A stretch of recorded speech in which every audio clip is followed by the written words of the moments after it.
Welcome to the Success Sensei podcast for anyone interested in success, happiness, and balance. We'll teach you how to be a black belt at life. And now, your host, former professional fighter, multiple world champion, entrepreneur, and investor, Robert Devane. Bowing in. This is Roundhouse Rob, the Success Sensei, helping you to win at life one kick and punch at a time. Episode 240. If it's meant to be, it's up to me. Welcome to the main event. It's the Success Sensei podcast main event. If it's meant to be, it's up to me.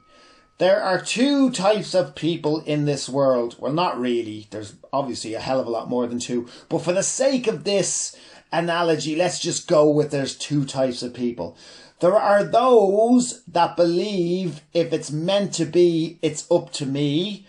And there are a hell of a lot, maybe the majority of those, that believe if it's meant to be, it's meant to be. So that's a very popular expression in this country. I don't know about your country. Let me know. People say all the time, if it's meant to be, it's meant to be. Like the song, what will be, will be. Que sera, sera. What will be, will be. Or another way of saying it, another very Irish expression, what's meant for you won't pass you by. Or even that other expression that drives me mad, it is what it is. I think that's a very UK-based expression, but we've adopted it as well. So there's two types of people, for the sake of this story. If it's meant to be, it's up to me. And if it's meant to be, it's meant to be. And that's generally delivered with a kind of a shoulder shrug. If it's meant to be, it's meant to be.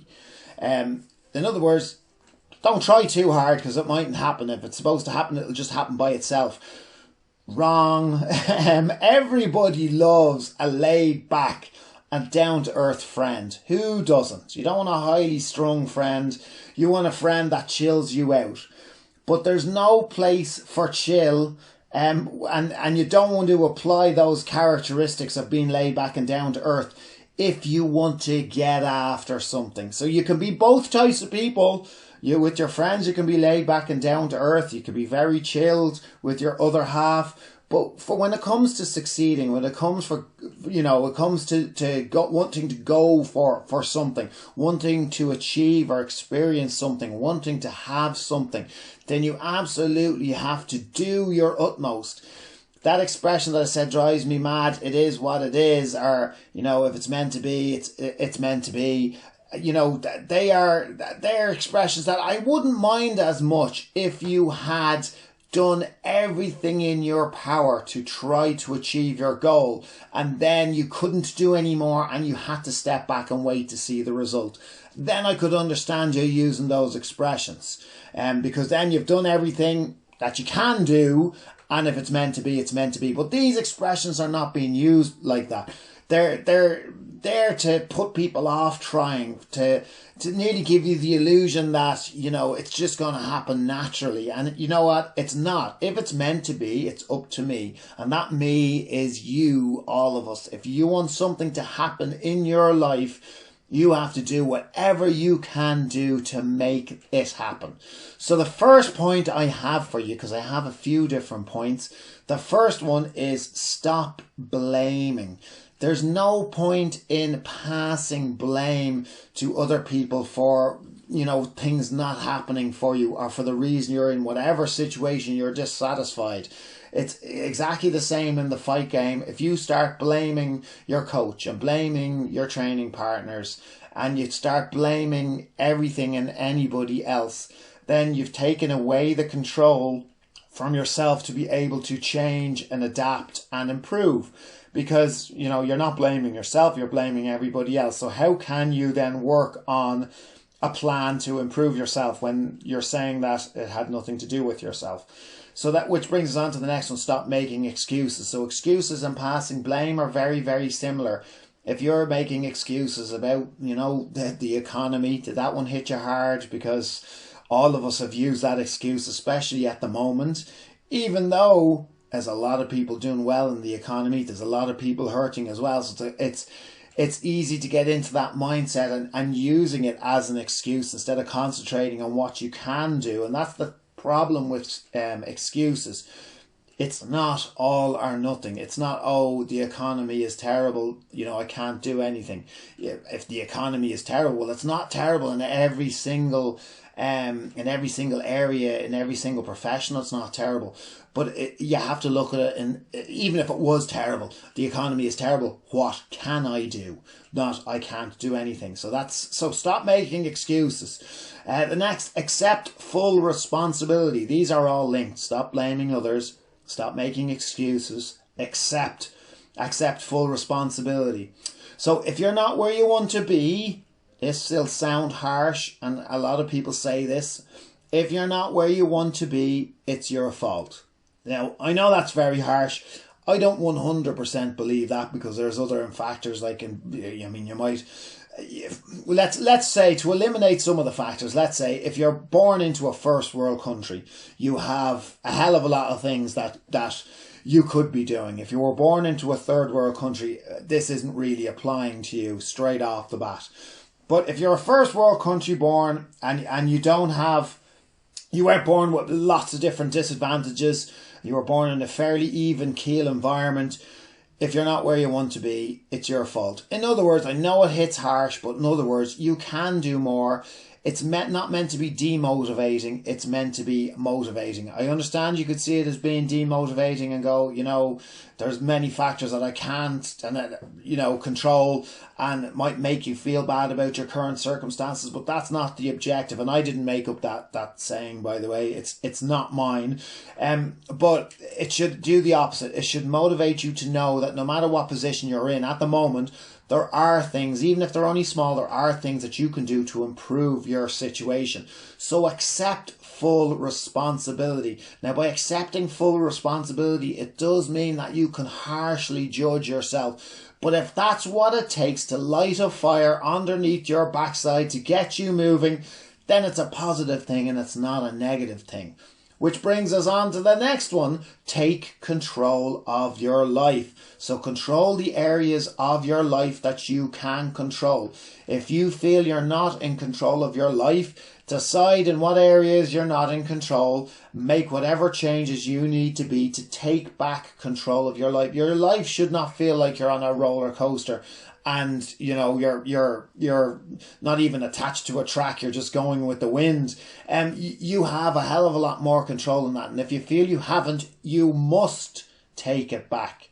Go after what you want. So decide what you want and go after what you want. So once you're not blaming people, you're not making excuses, you're accepting full responsibility, and you're taking control of your life. You're trying to take as much control back of your life as possible.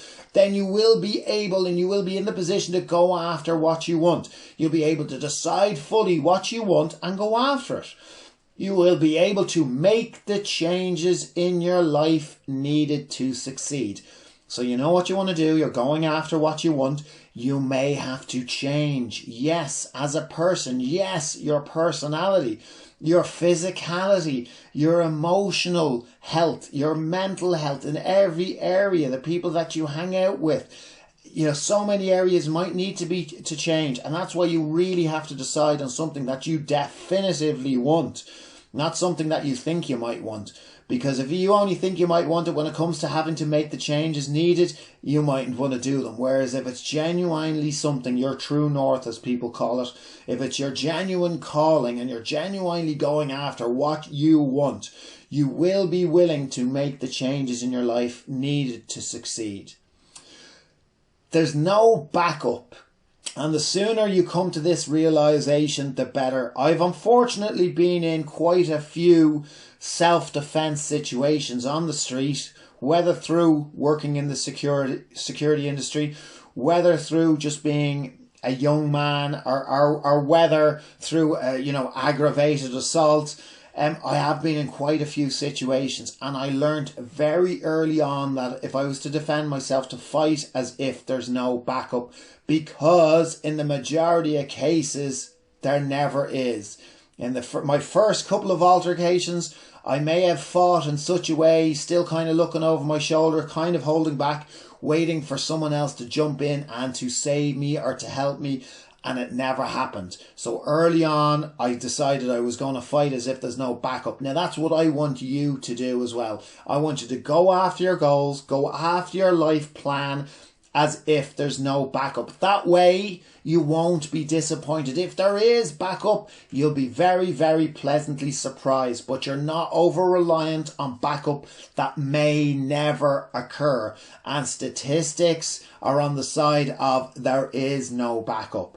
So go. I know it's harsh, but it should give you the motivation to make yourself even stronger, to be able to do the things that you need to do in order to be able to succeed and achieve the goals that you've set out for yourself. Give up entitled notions. We all like to think that, we're good people, or we've worked hard and we're entitled to this, that and the other. But unfortunately, it's not the way the world works. I would love this podcast to be bigger than Joe Rogan's, but it's not. And that would be my sense of entitlement and my ego tripping me up and getting in the way. So make sure you don't do the same in your own life. Do your level best. And that's why we're saying if it's meant to be, it's up to me. It is up to you. You won't be entitled to absolutely anything. So make sure you don't go at things with that kind of sense of entitlement, because you'll just be let down and you'll just be disappointed and you won't fully thrust yourself into battle.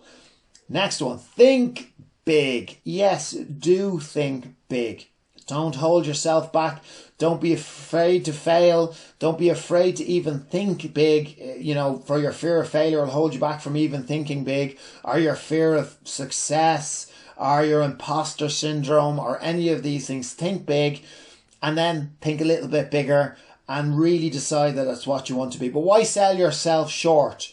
Write out your goals, look at it, multiply it a bit, and then really decide if you're prepared to make the sacrifices to achieve what you want to achieve. But absolutely think big. Then you can pare it down. You can make it smaller, as opposed to starting off smaller, setting out, really, really small goals, achieving those in the same allotted amount of time, and then regretting having not aimed a little bit higher. Next one, set small steps. So you're thinking big, but you will need small, manageable, realistic, actionable steps to be able to achieve the things that you want to achieve. There's no point in writing down a massive goal without actually pinpointing day-to-day, weekly, monthly, yearly action steps that you can actually achieve in your given circumstances, are not far removed from your current circumstances, in order to be able to achieve it. So set small steps to make your goals realistic. Last one, stay hungry.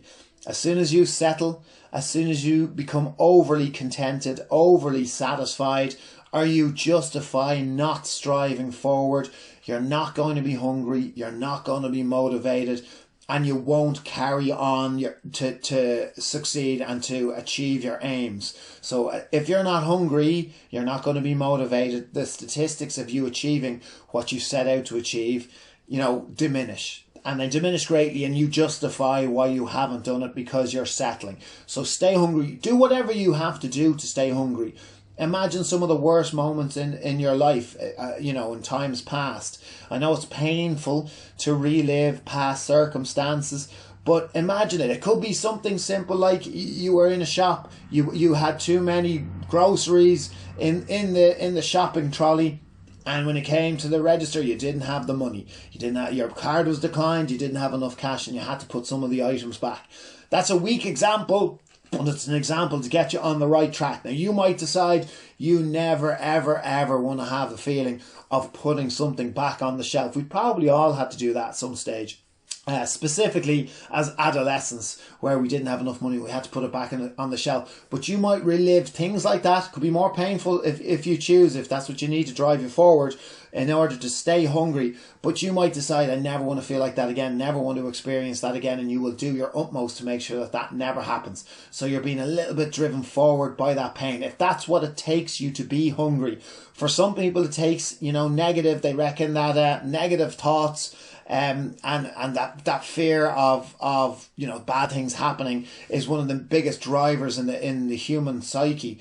But I mean, there's other people that can stay hungry by simply imagining all the positive and all the good things that could happen.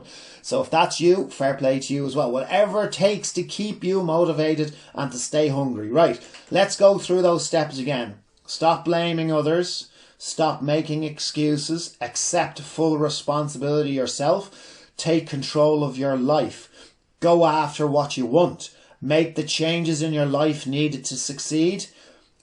Realize that there's no backup.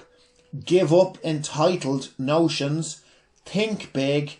Set small steps. Stay hungry.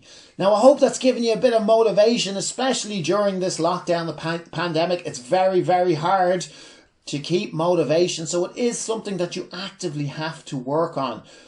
What points that I mentioned did you like? What points did you not like? What points do you think I should have added? I would absolutely love to hear from you. Message me anytime. Go to thesuccesssensei.com. Send me a message. Obviously, reviews, comments and shares are greatly appreciated. Thank you for listening. I'm Roundhouse Rob, the Success Sensei. Life is a fight you can enjoy and win. Bowing out. This has been the Success Sensei, fighting the winning fight. So add us, subscribe, like, and comment. Keep those hands up and keep moving forward.